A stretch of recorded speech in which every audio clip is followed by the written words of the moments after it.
السلام علیکم جی، آصف محمود حاضر خدمت ہے ناظرین۔ پنجاب میں فیصلہ آیا ہے پنجاب ہائی کورٹ کا، اور بہت سے طالب علموں کے لیے اس فیصلے کو سمجھنا تھوڑا سا مشکل ہو رہا ہے، اور بہت سے اہل سیاست کے لیے بھی شاید مشکل ہو رہا ہے۔ ایک عام آدمی یہ سوچتا ہے کہ جتنے سیاسی معاملات ہیں یہ اہل سیاست پارلیمان میں حل کیوں نہیں کرتے یا عدالتوں میں کیوں جاتے ہیں، اور جب عدالتوں میں جاتے ہیں تو جو کنسسٹنسی ہے جورسپروڈنس کی، اس کے اوپر بھی پھر بہت سارا اضطراب بھی ہے، بے چینی بھی ہے، انڈرسٹینڈنگ کے مسائل بھی ہیں۔ ظاہر ہے ہر طالب علم اتنا ذہین نہیں ہوتا کہ وہ پریسیڈنٹس کو، عدالتی فیصلوں کو ٹھیک طریقے سے سمجھ پائے، لیکن یہ جس طریقے سے معاملات چل رہے ہیں، یہ کیا سیاسی عدم استحکام کی طرف اہل سیاست اس کو لے کے جا رہے ہیں یا سیاسی استحکام کی طرف لے کے جا رہے ہیں، کچھ چیزیں سمجھ میں نہیں آ رہی۔ تو ہمارے پاس تینوں بڑی سیاسی جماعتوں کی معزز شخصیات موجود ہیں، ہم باری باری ان کی رائے لیتے ہیں اور سمجھتے ہیں۔ ملک عظمت صاحب سے آغاز کرتے ہیں۔ ملک عظمت صاحب ہمارے ساتھ اسٹوڈیو میں تشریف رکھتے ہیں۔ ملک صاحب السلام علیکم۔ السلام علیکم۔ کیسے دیکھ رہے ہیں سر، اہل سیاست کے ہاتھ سے معیشت اور باقی چیزوں تو نکل گئیں، کیا پارلیمانی سیاست بھی سمجھیں کہ اب ان کے پاس کی بات نہیں ہے، کوئی اور ہی حل کرے گا؟ دیکھیے، حالات کچھ اس ڈگر پہ آ پہنچے ہیں کہ یہاں پر ایک ضرورت پڑ جاتی ہے کہ معاملات ہم سپریم کورٹ میں لے جائیں اور وہاں سے ہائی کورٹ میں لے جائیں اور وہاں سے فیصلہ لے کر اگلے کو منوا سکے، ورنہ سیاسی نعرہ بازی، نکتے چینی، میں نہیں مانتا کی باتیں ہمارے پارٹیوں یا حکومت کے حوالے سے تو آسانی سے لوگ کہہ سکتے ہیں، اور اس پہ ذرا ون لائنر سے جواب دے دیں، میں سب کا لے لوں، پھر ہم اس پہ کھلی بحث کر دیں گے۔ ٹھیک ہے، تو یہ ہے کہ اس وقت ہائی کورٹس کے فیصلوں کے ذریعے سے چیز منوانا تھوڑا سا آسان ہے، ایکسیپٹیبل ہے۔ پولیٹیکلی تو آپ کو پتہ ہے کہ کیا سسٹم ہے، سیاسی پارٹیوں کا ایک دوسرے کے اوپر الزامات اور یہ ساری چیزیں، تو یعنی یہ بہتر فورم ہے؟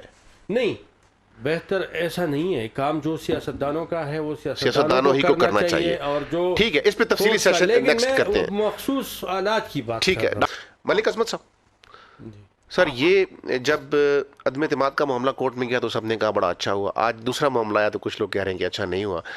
اب کورٹس کا احترام تو ظاہر ہے سب سے زیادہ، لیکن یہ کورٹس کی طرف سے اگر حکم آتا ہے کہ گورنر صاحب فیصلہ ہونے کے، پارلیمانی میں ووٹ ہونے کے بعد اسمبلی میں اگلے ہی دن 11 بجے سے پہلے یہ کام کریں گے، ٹھیک ہے، یا اس طرح کے کچھ اور، یہ کیا ناگزیر حالات میں یہ بالکل ایسا ہی ہونا چاہیے، ایسے ہی فیصلے آنے چاہیے کیونکہ گورنر لے کے بیٹھ جاتے ہیں چیزوں کو، یا یہ فیصلہ گورنر اور پارلیمان ہی پر چھوڑنا چاہیے کہ وہ اپنی روایات کے مطابق لڑ جھگڑ کے کیسے حل کر لیتے ہیں اس کو؟ دیکھیں آصف صاحب، آپ کو بھی پتہ ہے، سب کو پتہ ہے کہ قانون کی تشریح کورٹس نے کرنی ہے۔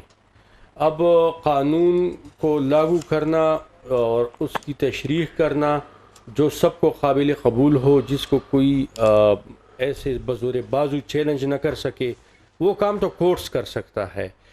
پارلیمنٹ میں آپ نے لڑائیاں دیکھی، آپ نے جھگڑے دیکھے، آپ نے پارلیمنٹ لاہور کے اندر اسمبلی ہال کو تالے لگاتے ہوئے دیکھا، آپ نے گورنر ہاؤس کی حالت دیکھی، تو ایسے حالات میں تو ہاتھا پائی ہونی تھی اور تو کوئی راستہ نہیں تھا۔ اس لیے کورٹس وہ جگہ ہے جہاں پہ ہم سب کو انصاف کی توقع ہوتی ہے، ہم سب کو اعتماد ہوتا ہے کورٹس پر، اور جب وہاں سے ایک فیصلہ آ جائے تو پھر اس پر ایڈمنسٹریشن جو ہے عمل درآمد کرانے پہ پابند ہو جاتی ہے۔ یعنی یہ کورٹ کا یہ فیصلہ گیون سچویشن میں خوش آئند ہے کہ وہ پوری جزیات کے ساتھ کہ گورنر صاحب اتنے بجے تک یہ کام کریں گے، اسپیکر صاحب اتنے بجے تک یہ کام کریں گے۔ موجودہ حالات کا حل یہی تھا، باقی ایسا ریگولر ہونا نہیں چاہیے، یہ طریقہ کار ٹھیک نہیں ہے، لیکن یہ موجودہ حالات کے موافق ہے۔ صرف حالات ہی اس کا تقاضا کرتی ہے کہ جب ایک دوسرے کی بات نہیں سنتے تو کسی کو بیچ میں تو بیٹھنا پڑے گا، کسی کو تو سننا پڑے گا۔ تو یہ آپس میں اہل سیاست ویسے کب سمجھیں گے یہ بات کہ جب آپ آپس میں چیزیں طے نہیں کرتے تو پھر کہیں تو انہوں نے طے ہونا ہے؟ پاکستان میں ڈیموکریسی ابھی تک پوری بلوغت تک نہیں پہنچی، میچیور نہیں ہوئی، اور یہ ایک پروسیس، ایک ٹرانزیشن پیریڈ سے گزر رہی ہے۔ یہ چیزیں ایک دو اسمبلیوں میں ہوتی رہیں گی، پھر ہم جا کر ٹھیک مقام پہ پہنچیں گے۔ ٹرانزیشن کب سے چلی ہے سر؟ چلتی رہی، کٹتی رہی، چلتی رہی، کٹتی رہی، اب تھوڑا سا امید پیدا ہوا ہے کہ اب کٹے گی نہیں، اب چلتی رہے گی۔ امید پیدا ہوئی ہے؟ امید پیدا ہوئی ہے۔ کیسے؟ پیپلز پارٹی کا جو نیریٹو تھا ذوالفقار علی بھٹو صاحب کے دور سے، وہ نیریٹو یہی تھا کہ پاکستان کے اندر حقیقی جمہوری نظام، پارلیمانی نظام ہونا چاہیے، اس سے ملک ترقی کرے گا، معیشت ٹھیک رہے گی، ہر ادارہ صحیح رہے گا۔ لیکن آپ کو پتہ ہے کہ 88 سے میں خود دیکھ رہا ہوں اپنی آنکھوں سے کہ 18 مہینے میرے والد صاحب ممبر تھے اس اسمبلی میں جب بی بی وزیر اعظم تھی، 90 کی نواز شریف کی حکومت 3 سال تھی، 93 میں میرے بابا پھر ایم این اے تھے ملک مظفر خان، پھر 28 مہینے حکومت رہی، بی بی پرائم منسٹر تھی، پھر آپ جائے نواز شریف کے 97 کی حکومت اکتوبر 99 کو ختم ہو گئی، 10 سال کے لیے ایک ڈکٹیٹر آ کر بیٹھ گیا جنرل مشرف۔ تو آپ اس تسلسل کو اگر دیکھیں تو صرف لاسٹ ٹائم ہم نے 2008 سے 13 تک 5 سال کمپلیٹ کیے، پھر میاں نواز شریف نے 5 سال کمپلیٹ کیے، اور یہ پارلیمنٹ 5 سال کمپلیٹ کرنے جا رہا ہے۔ یعنی آپ یہ کہہ رہے ہیں کہ جمہوریت کا حل مزید جمہوریت ہے، پکی جمہوریت اور حقیقی جمہوریت اور مزید جمہوریت، تب تک کہ حقیقی جمہوریت نہ آ جائے۔ جی تو یہی بات تو آفتاب جہانگیر صاحب بھی کر رہے ہیں کہ فوری الیکشن کروائیں تاکہ ہم مزید جمہوریت کی طرف بڑھیں۔ آپ کے اس اسمبلی نے 5 سال کے لیے ووٹ لیا ہے، آپ کیسے اس کے الیکشن کراتے ہیں؟ کیوں کراتے ہیں الیکشن؟ ملک عظمت صاحب مجھے یہ بتائیے، آپ ایوان کے تو اب رکن نہیں ہے لیکن ایوان کی کارروائی تو دیکھتے ہوں گے، جی دل پہ ہاتھ رکھ کے بتائیے، میں باقی دونوں معزز زبانوں سے بھی یہی سوال پوچھوں گا۔ راجہ ریاض صاحب قانونی اعتبار سے، فنی اعتبار سے، ٹیکنیکل اعتبار سے وہ ہیں اپوزیشن لیڈر ہیں، لیکن کیا وہ واقعی اپوزیشن لیڈر ہیں؟ جی اب مجھے بات پتہ ہے، یعنی ایک اخلاقی بھرم ہوتا ہے نا سارے جمہوری نظام کا، سسٹم کا۔ اپوزیشن کا مطلب ہو بہو یہ بھی نہیں ہوتا کہ وہ ضرور لڑے گا۔ اپوزیشن ہمارے دور میں تھا، میاں نواز شریف صاحب کی پارٹی اپوزیشن میں تھی، چودھری نثار صاحب اپوزیشن لیڈر تھے۔ آپ نکالے کتنے بل یونانیمس ہم نے پاس کیے جس میں پوری پارلیمنٹ ایک پیج پر۔ ملک عظمت صاحب یہ جو 62-63 ہے، جو مسائل پیدا ہو رہے ہیں جس کی بنیاد پر، یہ سارے اقوال زرعی ہیں سر، جو پریکٹیکلی شاید کسی کی سمجھ سے بھی باہر۔ ایم این اے وہ ہو جو نان پروفلیگیٹ ہو، سگیشیس ہو، سچا ہو، امانت دار ہو، یہ جو آپ نے خوبصورت الفاظ لکھ کے رکھے ہیں، یا تو اس کو 2+2=4 کی طرح انٹرپریٹ کریے یا نکال دیں سر۔ سر میں عرض کرتا ہوں، اگر صحیح اور حقیقی جمہوریت تک ہم پہنچ جائے تو جو leader of the party election سے پہلے منشور پیش کرتا ہے، 1 2 3 4 20 پوائنٹس پہ ہے، 10 پہ ہے، 15 پہ ہے، جو منشور پیش کرتا ہے تو ترقی یافتہ ممالک میں یہ ہے کہ اگر اس منشور میں سے کسی ایک نقطے سے بھی وہ ہٹ جائے تو وہ اقتدار کو دیتا ہے۔ یہاں پر تو لوگ کنٹینر پر چڑھ کر کئی وعدے کر لیتے ہیں، لیکن جب حکومت میں آتے ہیں اس میں سے ہر ایک کے اوپر یو ٹرن لے کر جو ہے قوم کو تباہ و برباد کر دیتی ہے، معیشت کو تباہ و برباد کر دیتی ہے۔ دیکھیں آپ صرف حلف اٹھانا اسمبلی کے اندر نہیں ہے کہ آپ اسمبلی کے اندر حلف اٹھا کر پڑے کہ میں اس ملک کا وفادار ہوں، آپ کنٹینر پر کھڑے ہو کر جو عوام کو بتا رہے ہیں یہ بھی آپ کا حلف ہے۔ اس حلف سے آپ نے کیوں انحراف کیا؟ ہم نے کوئی انحراف نہیں کیا۔ دیکھیں آپ نے ہر چیز کے الٹی سمت چلے، آپ کے 1 کروڑ گھر مجھے دکھائے، آپ کے 50 لاکھ نوکریاں مجھے دکھائے، آپ کے پاکستان کے عوام کو سبز باغ دکھانے مجھے دکھائے، آپ کا ڈالر پتہ نہیں آپ 10 روپے کا کرنا چاہ رہے تھے، پتہ نہیں کتنے کا، وہ مجھے دکھائے۔ دیکھیں انسان مسلمان اور انسان کا زبان جو ہے نا ہر وقت یہ حلف ہوتا ہے، وہ جو بولتا ہے اسے جھوٹ نہیں بولنا چاہیے، سچ بولنا چاہیے۔ دیکھیں میں جو عرض کر رہا ہوں میں اپنے لیے بھی کہہ رہا ہوں، میں آپ کے لیے بھی کہہ رہا ہوں، میں پوری قوم کے لیے کہہ رہا ہوں، تمام پارٹیوں کے لیے کہہ رہا ہوں کہ ہمیں جب منشور پیش کرتے ہیں تو ہمیں قانون اور سپریم کورٹ اور الیکشن کمیشن میں اس بات پہ پابند کر دینا چاہیے کہ جو لیڈر منشور پیش کرتا ہے وہ پورا کرے، نہیں کرے گا تو قانون لاگو پھر ملک صاحب آپ کے لیے مسئلہ ہوگا، روٹی کپڑا اور مکان 71 سے آپ نے بھی دیا ہے۔ اس ملک کے اندر جو کچھ موجودہ ہے وہ بھی بھٹو کی وجہ سے ہے، ورنہ یہ دفاع بھی نہ ہوتا، یہ معیشت بھی نہ ہوتی، یہ میزائل بھی نہیں ہوتے، یہ ایٹم بم بھی نہیں ہوتا، یہ آئین بھی نہیں ہوتا، یہ جمہوریت بھی نہیں ہوتا۔